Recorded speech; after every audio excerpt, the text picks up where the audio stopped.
നേരവും ആരാധനയും സ്തുതിയും പുകഴ്ചയും ഉണ്ടായിരിക്കട്ടെ. നിത്യസ്തുതിക്ക് ഏറ്റവും യോഗ്യമായ പരിശുദ്ധ പരമ ദിവ്യകാരുണ്യത്തിന് എന്നേരവും ആരാധനയും സ്തുതിയും പുകഴ്ചയും ഉണ്ടായിരിക്കട്ടെ. നിത്യസ്തുതിക്ക് ഏറ്റവും യോഗ്യമായ പരിശുദ്ധ പരമ ദിവ്യകാരുണ്യത്തിന് എന്നേരവും ആരാധനയും സ്തുതിയും പുകഴ്ചയും ഉണ്ടായിരിക്കട്ടെ. സ്നേഹമുള്ളവരെ, നാം കൃപയുടെ സമയത്തിലേക്ക് പ്രവേശിക്കുകയാണ്. പിതാവായ ദൈവം നമുക്കായിട്ട് നൽകിയ വലിയ കാരുണ്യത്തെ ഓർത്ത് നന്ദി പറയാനുള്ള നിമിഷങ്ങളിലേക്കാണ് നാം പ്രവേശിക്കുക. നമ്മുടെ ഓരോരുത്തരെയും ജീവിതത്തിലേക്ക് പിതാവായ ദൈവം എത്രമാത്രം അനുഗ്രഹങ്ങൾ ചൊരിഞ്ഞിട്ടുണ്ട്. ഓരോ ദിവസവും നമ്മളെ കാത്തു പരിപാലിച്ചു കൊണ്ടിരിക്കുന്നു. നമ്മുടെ ജീവിതത്തിലെ ഓരോ പ്രശ്നങ്ങളും അവിടുന്ന് തിരിച്ചറിയുന്നു. അതിനാവശ്യമായ എല്ലാ പരിഹാര മാർഗങ്ങളും നമുക്കായി അവൻ തുറന്നു വയ്ക്കുന്നു. നമ്മുടെ ജീവിതത്തിൽ ഏതെല്ലാം രീതിയിലുള്ള തടസ്സങ്ങൾ നേരിട്ടാണ് അതെല്ലാം ഏറ്റെടുക്കുവാൻ തയ്യാറായി നിൽക്കുന്ന ഒരു പിതാവായ ദൈവമാണ് നമുക്കുള്ളത്. ആ പിതാവായ ദൈവത്തെ ആരാധിക്കാനും സ്തുതിക്കാനും നന്ദി പറയാനുമാണ് നാം ഇവിടെ ആയിരിക്കുക. ഈശോനാഥ, പിതാവായ ദൈവത്തിൻ്റെ മുഖം നീ ഞങ്ങൾക്കായി വെളിപ്പെടുത്തി തന്നു. പിതാവായ ദൈവത്തിൻ്റെ സ്നേഹവും കാരുണ്യവും നീ ഞങ്ങൾക്കായി വെളിപ്പെടുത്തി തന്നു. ഞങ്ങളുടെ ഓരോരുത്തരെയും ജീവിതത്തിലേക്ക് നീ കടന്നു വന്നപ്പോഴും ആ പിതാവിൻ്റെ മുഖം ഞങ്ങൾക്കായി വെളിപ്പെടുത്തി തരുവാനാണ് നീ പരിശ്രമിച്ചത്. തൻ്റെ ഓരോ പ്രവർത്തനങ്ങളിലും പിതാവായ ദൈവത്തിൻ്റെ കയ്യൊപ്പ് പതിപ്പിച്ചിട്ടുണ്ടായിരുന്നു. ഇതാ ഞങ്ങൾ ഈ തിരുമണിക്കൂറിലേക്ക് പ്രവേശിക്കുമ്പോൾ ഈശോയെ അങ്ങിലൂടെ പിതാവായ ദൈവം എപ്രകാരമാണ് ഞങ്ങളുടെ ഓരോരുത്തരെയും ജീവിതത്തിലേക്ക് കടന്നു വന്നതെന്ന് ഞങ്ങൾ തിരിച്ചറിയുന്നു. ഈശോനാഥ, നീ എന്നും ഞങ്ങളുടെ ജീവിതത്തിൽ ഉണ്ടായിരിക്കണം. ഞങ്ങളുടെ ഓരോരുത്തരെയും ജീവിതത്തിലേക്ക് കടന്നു വന്ന് ആ പിതാവിൻ്റെ സ്നേഹം നീ ഞങ്ങൾക്കായിട്ട് വെളിപ്പെടുത്തി തരണം. ആ പിതാവിൻ്റെ സ്നേഹത്തിന് അകന്നു പോകാതിരിക്കുവാൻ ഞങ്ങളുടെ കൂടെ എപ്പോഴും നീ ഉണ്ടായിരിക്കണം. ഈശോയെ, ഒരു തിരുവോസ്തിയായി നീ അൾത്താരയിലേക്ക് കടന്നു വന്നിരിക്കുന്നത് ഞങ്ങളെ ഓരോരുത്തരെയും അനുഗ്രഹിക്കുവാൻ വേണ്ടിയാണ്. ഞങ്ങളുടെ ജീവിതത്തിലെ എല്ലാ വേദനകളും ഏറ്റെടുക്കുവാൻ വേണ്ടിയാണ്. ഞങ്ങളുടെ ജീവിതത്തിലെ എല്ലാ പാപക്കറകളും ഞങ്ങളുടെ ജീവിതത്തിന് പൂർണ്ണമായി എടുത്തു മാറ്റുവാനാണ്. വേദനകളിൽ ആശ്വാസം പകർന്നുകൊണ്ട്, തകർച്ചകളിൽ കൈപിടിച്ചുയർത്തിക്കൊണ്ട് നീ ഞങ്ങളുടെ കൂടെയുണ്ട്. ഇന്ന് ഈ തിരുമണിക്കൂർ ഞങ്ങൾ ഓരോരുത്തരും ആയിരിക്കുമ്പോൾ ഈശോനാഥ, അങ്ങയുടെ കരങ്ങളിലേക്ക് ഞങ്ങളുടെ ഓരോരുത്തരെയും പ്രാർത്ഥനാ നിയോഗങ്ങളെ ഞങ്ങൾ ചേർത്ത് വയ്ക്കുന്നു. ഞങ്ങളോട് പ്രാർത്ഥനാ സഹായം അഭ്യർത്ഥിച്ചിട്ടുള്ള ഓരോ വ്യക്തികളെയും ഈ നിമിഷം അങ്ങയുടെ കരുണയ്ക്കായിട്ട് ഞങ്ങൾ സമർപ്പിക്കുകയാണ്. വിവിധങ്ങളായ ആവശ്യങ്ങളുണ്ട്, ഒത്തിരിയേറെ ജീവിത പ്രശ്നങ്ങളുണ്ട്, സാമ്പത്തിക ക്ലേശങ്ങളുണ്ട്, രോഗാവസ്ഥകളുണ്ട്. അതെല്ലാം ഇതാ കർത്താവേ അങ്ങയുടെ കരങ്ങളിലേക്ക് ഞങ്ങൾ ചേർത്ത് വയ്ക്കുന്നു. ഞങ്ങളെ ഓരോരുത്തരെയും അങ്ങ് ഏറ്റെടുക്കണം. പ്രിയമുള്ളവരെ, ഇന്ന് ഈ കൃപയുടെ സമയത്ത് നാം ആയിരിക്കുമ്പോൾ മർക്കോസിൻ്റെ സുവിശേഷം 4-ാം അധ്യായം 35 മുതൽ 41 വരെയുള്ള തിരുവചനങ്ങൾ വായിച്ച് നമുക്ക് ധ്യാനിക്കാം. അന്ന് സായാഹ്നമായപ്പോൾ അവൻ അവരോട് പറഞ്ഞു, നമുക്ക് അക്കരയ്ക്ക് പോകാം. അവർ ജനക്കൂട്ടത്തെ വിട്ട് അവൻ ഇരുന്ന വഞ്ചിയിൽ തന്നെ അവനെ അക്കരയ്ക്ക് കൊണ്ടുപോയി. വേറെ വള്ളങ്ങളും കൂടെ ഉണ്ടായിരുന്നു.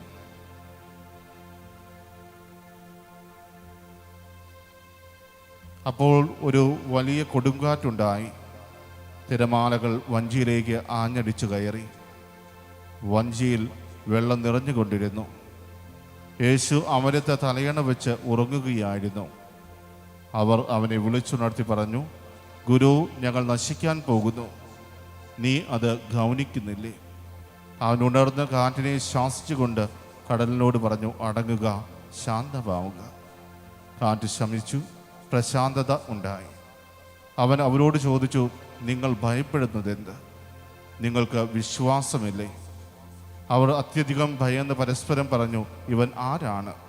കാറ്റും കടലും പോലും ഇവനെ അനുസരിക്കുന്നല്ലോ. പ്രിയമുള്ളവരെ, കടലിനെ ശാന്തമാക്കിയ യേശുനാഥനെ കുറിച്ചാണ് നമ്മൾ ഇപ്പോൾ വായിച്ചു കേട്ടത്. യേശുനാഥനും ശിഷ്യന്മാരും ഗെരസേനരുടെ നാട്ടിലേക്ക് പോകുന്ന വേളയിലാണ് ഈ ഒരു കൊടുങ്കാറ്റിനെ അഭിമുഖീകരിക്കുന്നത്. കൊടുങ്കാറ്റ് ആഞ്ഞടിച്ചപ്പോൾ അവർ സഞ്ചരിച്ചിരുന്ന വള്ളത്തിലേക്ക് തിരമാലകൾ അടിച്ചു കയറുവാൻ തുടങ്ങി. ഇത് കാണുന്ന ശിഷ്യന്മാർ ഭയചകിതരായിട്ട് മാറി. കാരണം ഇതാ ഞങ്ങൾ ഈ കടലിൽ താണു മരിക്കാൻ പോകുന്നു, എന്തു ചെയ്യണമെന്നറിയില്ല. അവരുടെ കൂടെ യേശുനാഥൻ ഉണ്ട് എന്ന ബോധ്യം പോലും അവർക്ക് നഷ്ടമായ നിമിഷങ്ങളായിരുന്നു അത്.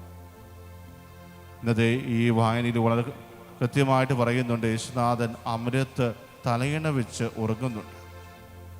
ഒരു വള്ളത്തിൽ കയറിയിട്ടുള്ള ഒരു വ്യക്തിയെ സംബന്ധിച്ച് അവന് മനസ്സിലാക്കാവുന്ന ഒരു കാര്യമാണ്, ആ വള്ളത്തെ നിയന്ത്രിക്കുന്നത് അമരക്കാരനാണ്. അമരത്ത് ആരാണോ ഇരിക്കുന്നത് അവനാണ് ആ വള്ളത്തെ നിയന്ത്രിച്ചു കൊണ്ടിരിക്കുക. ആ യാത്രയിൽ മുഴുവൻ അമരക്കാരൻ വളരെ ശ്രദ്ധയോടെ ആ വള്ളത്തെ നിയന്ത്രിച്ച് എത്തിച്ചേരേണ്ട ലക്ഷ്യത്തിൽ കൊണ്ടെത്തിക്കും. അത് അമരക്കാരൻ്റെ ഉത്തരവാദിത്തമാണ്. ഇവിടെ ഈ കടലിൽപ്പെട്ട് ആടിയുലയുന്ന വള്ളത്തിൽ അമരക്കാരനായി ഉണ്ടായിരുന്നത് യേശുവാണ്. അവന് എന്തെല്ലാം ചെയ്യാൻ കഴിവുണ്ടെന്ന് തിരിച്ചറിഞ്ഞവരായിരുന്നു യേശുവിൻ്റെ ശിഷ്യന്മാർ. എങ്കിലും ഈ കടൽ ആഞ്ഞടിച്ചപ്പോൾ, വലിയ കൊടുങ്കാറ്റുണ്ടായപ്പോൾ അവരുടെ ജീവിതത്തിൽ അവർക്ക് എന്ത് ചെയ്യണമെന്നറിയാത്ത ഒരു അവസ്ഥ ഉണ്ടാവുകയാണ്. ഞങ്ങളിതാ നശിക്കാൻ പോകുന്നു, നീ ഇത് ഗൗനിക്കില്ലേ എന്ന് അവർ ചോദിക്കുമ്പോൾ അവർ യേശുവിനോട് പരാതി പറയുന്നതാണ് നമുക്ക് കാണുവാൻ സാധിക്കും. ഞങ്ങളുടെ ഓരോരുത്തരുടെയും ജീവിതത്തിൽ ഇതുപോലെ കൊടുങ്കാറ്റുകൾ ധാരാളം ആഞ്ഞടിക്കാറുണ്ട്. ഒത്തിരിയേറെ ജീവിത പ്രശ്നങ്ങളിലൂടെ നാം ഓരോരുത്തരും കടന്നു പോകാറുണ്ട്. സാമ്പത്തിക ക്ലേശങ്ങൾ നമ്മളെ ഞെരുക്കാറുണ്ട്. രോഗാവസ്ഥകൾ നമ്മളെ ഓരോരുത്തരെയും തളർത്താറുണ്ട്. കുടുംബത്തിൽ വേണ്ടപ്പെട്ടവരുടെ വേർപാട് നമ്മളെ ഒത്തിരിയേറെ വേദനിപ്പിക്കാറുണ്ട്. അങ്ങനെ ഒത്തിരിയേറെ ജീവിത പ്രശ്നങ്ങളിലൂടെ കടന്നു പോകുമ്പോൾ പ്രിയമുള്ളവരെ, നമ്മളും മനസ്സിലാക്കേണ്ട ഒരു കാര്യം, നമ്മുടെ ജീവിതത്തെ നിയന്ത്രിക്കുന്ന അമരക്കാരനായ യേശു അവിടെ ശാന്തമായി ഉറങ്ങുന്നുണ്ട് എന്നുള്ളതാണ്. ഇവിടെ അമരക്കാരനായ യേശു അവിടെ വളരെ ശാന്തമായി ഉറങ്ങുന്ന അവസ്ഥയിൽ ഈ കടലിൽ നടക്കുന്നതൊന്നും തിരിച്ചറിയുന്നില്ല. തലയിണ വെച്ച് നല്ല ശാന്തമായി അവൻ ഉറങ്ങുകയാണ്. കാരണം യേശുവിന് അറിയാമായിരുന്നു താൻ പോകുന്ന ലക്ഷ്യത്തിലേക്ക് തനിക്ക് എത്തിച്ചേരുവാൻ സാധിക്കുമെന്ന്. പക്ഷേ വിശ്വാസത്തിൽ കുറവ് സംഭവിച്ച ശിഷ്യന്മാരെ സംബന്ധിച്ച് അതായിരുന്നില്ല കാര്യം. അവർ യേശുനാഥൻ അമരത്ത് കിടന്ന് ഉറങ്ങുന്നത് കാണുമ്പോൾ അവർക്കാകെ ഭയമായി. ഞങ്ങളെ സഹായിക്കാൻ ആരുമില്ല, ഞങ്ങളിതാ നശിക്കാൻ പോകുന്നു. ഈ കടലിൽ കിടന്ന് നശിക്കുവാനാണോ ഈ വ്യക്തിയുടെ കൂടെ ഞങ്ങൾ ഓരോരുത്തരെ ഇറങ്ങിത്തിരിച്ചത്? അങ്ങനെ പലവിധ ചിന്തകൾ തീർച്ചയായും അവരെ തളർത്തിയിട്ടുണ്ടാകാം. പക്ഷേ അവിടെയെല്ലാം നമ്മൾ തിരിച്ചറിയേണ്ട ഒരു കാര്യം, അമരത്തുള്ളവൻ നമ്മുടെ രക്ഷകനാണ്, നമ്മളെ ഓരോരുത്തരെയും നയിക്കുന്നവരാണ്, നമ്മളെ ഓരോരുത്തരെയും ചേർത്ത് പിടിക്കുന്നവനാണ്. നമ്മുടെ ജീവിതത്തിൽ എന്തെല്ലാം പ്രശ്നങ്ങളുണ്ടെങ്കിലും അതെല്ലാം പരിഹരിക്കുവാൻ കഴിവുള്ളവനാണ് നമ്മുടെ കൂടെയുള്ളത്. അവൻ അവിടെ ശാന്തമായിട്ട് ഉറങ്ങുന്നുണ്ടെങ്കിൽ പ്രിയമുള്ളവരെ, നമ്മൾ മനസ്സിലാക്കുക, നിന്റെ ജീവിതത്തിൽ നീ നേരിട്ട് കൊണ്ടിരിക്കുന്ന പ്രശ്നങ്ങൾ നിന്നെ യാതൊരു വിധത്തിലും ബാധിക്കില്ല. അതെല്ലാം നിയന്ത്രിക്കാൻ കഴിവുള്ളവൻ തന്നെയാണ് നമ്മുടെ കൂടെയുള്ളത്. ഇവിടെ ശിഷ്യന്മാർ ഭയചകിതരായിട്ട് നീ ഇത് ഗൗനിക്കുന്നില്ലേ എന്ന് നിലവിളിച്ച് അപേക്ഷിച്ചപ്പോൾ അവൻ ആദ്യം എഴുന്നേറ്റ് എന്താണ് ചെയ്തത്? ആ കടലിനെ ശ്വാസിച്ചു. കടൽ ശാന്തമായി. ഒരു കൊടുങ്കാറ്റിനെ പോലും പൂർണ്ണമായി നിയന്ത്രിക്കാൻ കഴിവുള്ളവൻ, കടലിനെ ആഞ്ഞടിക്കുന്ന തിരമാലകളെ പോലും ശാന്തമാക്കാൻ കഴിവുള്ളവൻ ഇതാ നമ്മുടെ അമരത്തുള്ളപ്പോൾ പിന്നെ നമ്മൾ എന്തിനാണ് പേടിക്കുന്നത്? നമ്മുടെ ജീവിതത്തിൽ എന്തെല്ലാം പ്രശ്നങ്ങൾ നമുക്ക് നേരിടേണ്ടി വന്നാലും പ്രിയമുള്ളവരെ, നമ്മൾ ഓർക്കുക, നമ്മളെ നയിക്കുന്നവൻ, നമ്മളെ മുമ്പിലേക്ക് വഴി നടത്തുന്നവൻ നമ്മുടെ കൂടെയുണ്ട്. അവൻ നമ്മുടെ ഓരോരുത്തരുടെയും ഹൃദയങ്ങളിൽ വസിക്കുന്നുണ്ട്. ആ യേശുവിൽ നമ്മളെ തന്നെ പൂർണ്ണമായി വിട്ടുകൊടുക്കുവാൻ നമുക്ക് സാധിക്കുന്നു. ഇവിടെ ശിഷ്യന്മാരും ചെയ്യേണ്ടിയിരുന്നത് എന്താണ്? ആ കർത്താവിൻ്റെ കരങ്ങളിലേക്ക് പൂർണ്ണമായി തങ്ങളെ തന്നെ സമർപ്പിക്കുക എന്നുള്ളതാണ്. അവർ പ്രകൃതിയിലുള്ള ഈ ദുരന്തങ്ങളിലേക്കാണ് നോക്കുന്നത്. അവിടെ സഹായിക്കാൻ സാധ്യതയുള്ള, സഹായിക്കാൻ ശക്തിയുള്ള ഒരു വ്യക്തിയുണ്ട് എന്ന് അവർ ചിന്തിക്കുന്നില്ല. മറിച്ച് അവരെ തളർത്തിക്കളയുന്ന, അവരെ നശിപ്പിക്കാൻ പോകുന്ന മറ്റ് പ്രകൃതിക്ഷോഭങ്ങളിലേക്കാണ് അവർ ശ്രദ്ധ പതിപ്പിച്ചത്. പ്രിയമുള്ളവരെ, നമ്മുടെ ജീവിതത്തിൽ ഇതുപോലെ ഏതെങ്കിലും പ്രശ്നങ്ങൾ കടന്നു വരുമ്പോൾ, കൊടുങ്കാറ്റാകുന്ന ഏതെങ്കിലും നമ്മുടെ ജീവിതത്തിലേക്ക് ആഞ്ഞടിക്കുമ്പോൾ, പ്രിയമുള്ളവരെ, നമ്മൾ പേടിക്കേണ്ട ആവശ്യമില്ല. നിങ്ങൾ എന്തിനാണ് ഭയപ്പെടുന്നത് എന്നാണ് യേശുനാഥൻ ചോദിക്കുക. നിങ്ങൾ ഭയപ്പെടുന്നത് എന്ത്? നിങ്ങൾക്ക് വിശ്വാസമില്ലേ? ആദ്യമേ തന്നെ യേശുനാഥൻ അവരോട് ചോദിക്കുന്നു, നിങ്ങൾ ഭയപ്പെടുന്നത് എന്തിനാണ്? ഞാനില്ലേ നിങ്ങളുടെ കൂടെ? പിന്നെ എന്തിനു ആണ് നിങ്ങൾ ആവശ്യമില്ലാതെ ഭയപ്പെടുന്നത്? ഞാൻ നിൻ്റെ കൂടെയുള്ളപ്പോൾ പിന്നെ ഒരു കാര്യത്തെക്കുറിച്ച് ഓർത്ത് നീ ഭയപ്പെടേണ്ട കാര്യമില്ല. നിന്നെ നയിക്കുന്നവൻ, നിന്നെ ചേർത്ത് പിടിക്കുന്നവൻ ഞാനാണ്. ഞാൻ അറിയാതെ നിന്റെ ജീവിതത്തിൽ ഒന്നും സംഭവിക്കാൻ പോകുന്നില്ല. പിന്നെ എന്തിനാണ് നീ അനാവശ്യമായി ഭയപ്പെടുന്നത്? അതിനുശേഷം രണ്ടാമത് വരുന്ന ചോദ്യമാണ്, നിങ്ങൾക്ക് വിശ്വാസമില്ലേ? എനിക്കിത് ചെയ്യാൻ സാധിക്കുമെന്ന വിശ്വാസം നിങ്ങൾക്കില്ലേ? ദൈവത്തിന് അസാധ്യമായി ഒന്നുമില്ല എന്ന് നീ തിരിച്ചറിയുന്നില്ലേ? നിന്റെ ജീവിതത്തിലെ പ്രശ്നങ്ങൾ പരിഹരിക്കുവാൻ തക്കവിധം ശക്തിയുള്ളവനാണ് ഞാനെന്ന് നീ തിരിച്ചറിയുന്നില്ലേ? എന്നെ പൂർണ്ണമായി അനുഭവിക്കുവാൻ നിനക്ക് സാധിച്ചിട്ടില്ലേ? യേശുനാഥൻ ഇന്നും അന്നും നമ്മോട് ചോദിക്കുന്ന ഒരു ചോദ്യം അതാണ്. നമ്മുടെ ജീവിതത്തിലെ ഓരോ പ്രശ്നങ്ങളും നമ്മൾ എന്തിനാണ് ആവശ്യമില്ലാതെ തളർന്നു പോകുന്നത്? നമ്മളെ ചേർത്ത് പിടിക്കുവാനും നമ്മളെ ഉയർത്തുവാനും കഴിവുള്ള യേശുവിൽ പൂർണ്ണമായി ശരണം പ്രാപിക്കുവാൻ നമുക്ക് ഓരോരുത്തർക്കും സാധിക്കുന്നുണ്ട്. പ്രിയമുള്ളവരെ, നമ്മുടെ ജീവിതമാകുന്ന വഞ്ചി പലപ്പോഴും ആടി ഉലയാണ്. എപ്പോഴും സന്തോഷം തന്നെ ആയിരിക്കണമെന്നില്ല നമ്മുടെ ജീവിതത്തിൽ. ഒത്തിരിയേറെ സഹനങ്ങളുണ്ടാകാം, സങ്കടങ്ങളുണ്ടാകാം, ഒത്തിരിയേറെ പീഡനങ്ങളിലൂടെ കടന്നു പോകേണ്ടതായിട്ട് വന്നേക്കാം. സമൂഹത്തിൽ മറ്റുള്ളവരിൽ നിന്ന് ഒറ്റപ്പെട്ട ഒരവസ്ഥ ഉണ്ടായിരിക്കുക, ഉറ്റവരെല്ലാം ഉപേക്ഷിക്കുന്ന ഒരവസ്ഥ. അവിടെയെല്ലാം നീ തളർന്നു പോകാതെ ആ രക്ഷകനായ ക്രിസ്തുവിൽ ആശ്രയം വയ്ക്കുവാൻ, ആ ക്രിസ്തുവിലേക്ക് പൂർണ്ണമായി ശരണം പ്രാപിക്കുവാൻ നമുക്ക് ഓരോരുത്തർക്ക് സാധിക്കണം. ഇന്ന് ഈ ഒരു വായനയിലൂടെ കർത്താവ് നമ്മോട് പറയുന്നതും ഇതുതന്നെയാണ്. നിന്റെ ജീവിതത്തിൽ നീ ഒന്നിനെ ഓർത്ത് ഭയപ്പെടേണ്ട. നീ ക്രിസ്തുവിലുള്ള വിശ്വാസത്തിൽ വളരുക. നിന്റെ വിശ്വാസത്തെ വർദ്ധിപ്പിക്കുവാൻ പരിശ്രമിക്കുക. നിന്റെ വിശ്വാസത്തെ നീ വളർന്ന് ജീവിക്കുമ്പോൾ പ്രിയമുള്ളവരെ, നിന്റെ ജീവിതത്തിൽ ഉണ്ടാകുന്ന എല്ലാ പ്രശ്നങ്ങൾക്കും പരിഹാരമുണ്ട്. അത് വളരെ ധീരതയോടുകൂടെ നേരിടുവാൻ നമുക്ക് സാധിക്കും. അതിനെ തരണം ചെയ്യുവാനുള്ള ശക്തി ദൈവം നമുക്കായിട്ട് പ്രദാനം ചെയ്യും. സ്നേഹമുള്ളവരെ, കരുണയുടെ ജപമാല ചൊല്ലിയ നിമിഷങ്ങളിൽ നല്ലവനായ ദൈവം നമ്മളെ ഓരോരുത്തരെയും അനുഗ്രഹിച്ചു.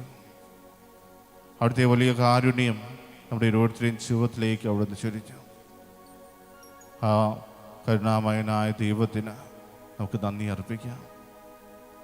ഈശോനാഥ, ഈ ഒരു ഗോതമ്പപ്പമായി നീ ഞങ്ങളുടെ മുമ്പിലേക്ക് കടന്നു വന്നുവല്ലോ.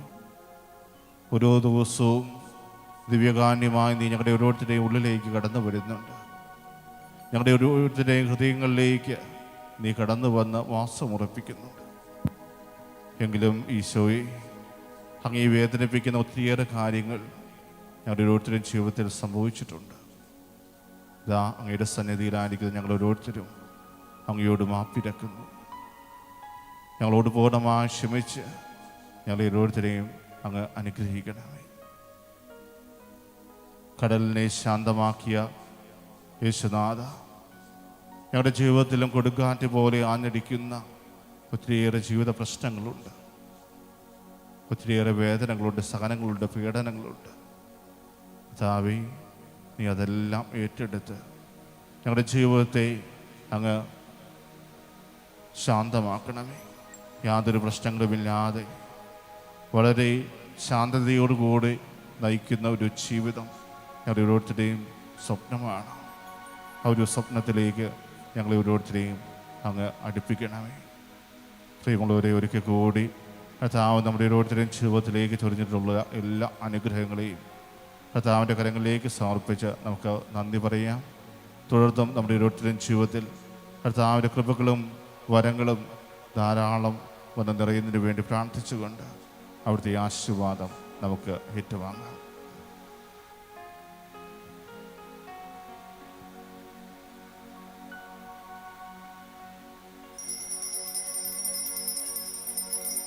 ഈശോയെ, ഞാനങ്ങിൽ ശരണപ്പെടുന്നു.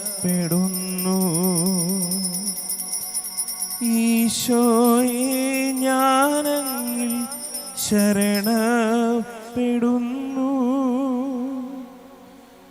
ഈശോയെ, ഞാനങ്ങിൽ ശരണപ്പെടുന്നു.